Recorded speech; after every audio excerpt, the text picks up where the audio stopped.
ஆனந்தம் சில்க் செம்ம ஜாலி ஆடி ஆஃபர் 5 முதல் 50% வரை. ஆனந்தம் சில்க்ஸ்.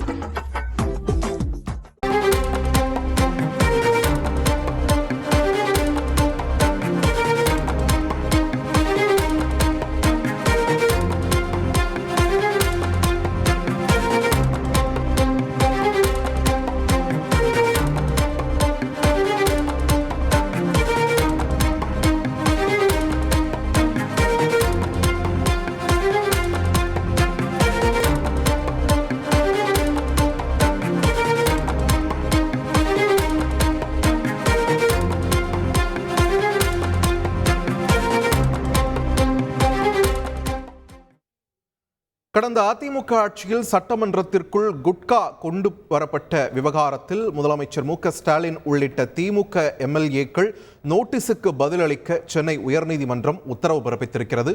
இது தொடர்பான முக்கிய செய்தியை நாம் பார்த்து வருகிறோம். தொடர்ந்து கூடுதல் விவரங்களை வழங்குவதற்காக இணைகிறார் எமது செய்தியாளர் சுரேஷ். சுரேஷ், வணக்கம். இந்த விவகாரத்தை பொறுத்த வரைக்கும் சென்னை உயர்நீதிமன்றம் நோட்டீஸுக்கு பதிலளிக்க வேண்டும் என்பதை தாண்டி வேற என்னென்ன அறிவுறுத்தல்கள் வழங்கப்பட்டிருக்கின்றன?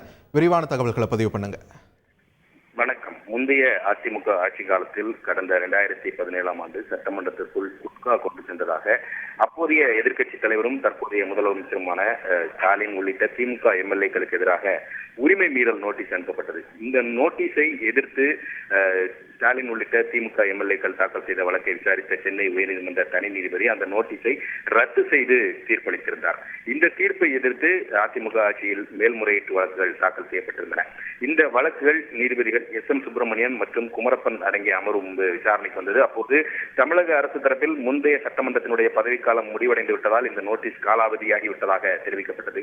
அதேபோல ஸ்டாலின் உள்ளிட்ட திமுக எம்எல்ஏக்கள் தரப்பில் ஆஜரான வழக்கறிஞர் மூத்த வழக்கறிஞர் என்.ஆர். இளங்கோ தன்னுடைய வாதத்தில் அரசியலமைப்பு சட்டப்படி பதவிக்காலம் முடிந்ததும் சட்டமன்றம் கலைந்து விடுகிறது. அந்த வகையில் இந்த நோட்டீஸ் காலாவதியாகிவிட்டதாக வாதிட்டார்.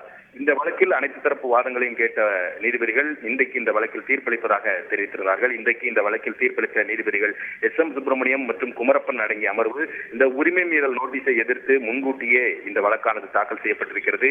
இந்த நோட்டீஸ் ஒரு முடிவை எட்ட அனுமதித்திருக்க வேண்டும் என்று குறிப்பிட்டிருக்கிறார். அது மட்டுமல்லாமல் சட்டமன்றத்தினுடைய பதவிக்காலம் முடிந்துவிட்டால் உரிமை மீறல் பிரச்சனை காலாவதியாகிவிட்டதாக திமுக எம்எல்ஏக்கள் தரப்பில் முன்வைக்கப்பட்ட வாதத்தை ஏற்க முடியாது என்றும் நீதிபதிகள் குறிப்பிட்டிருக்கிறார்கள். புதிய சட்டமன்றம் அமைந்துள்ளதால் முந்தைய சட்டமன்றத்தில் கொண்டு வரப்பட்ட உரிமை மீறல் பிரச்சனை முடிந்துவிட்டதாக கூற முடியாது எனவும் இந்த உரிமை மீறல் நோட்டீஸை ரத்து செய்து 2021ஆம் ஆண்டு உயர்நீதிமன்ற தனி நீதிபதி பிறப்பித்த உத்தரவு ரத்து செய்யப்படுகிறது என்றும் நீதிபதிகள் உத்தரவிட்டிருக்கிறார்கள்.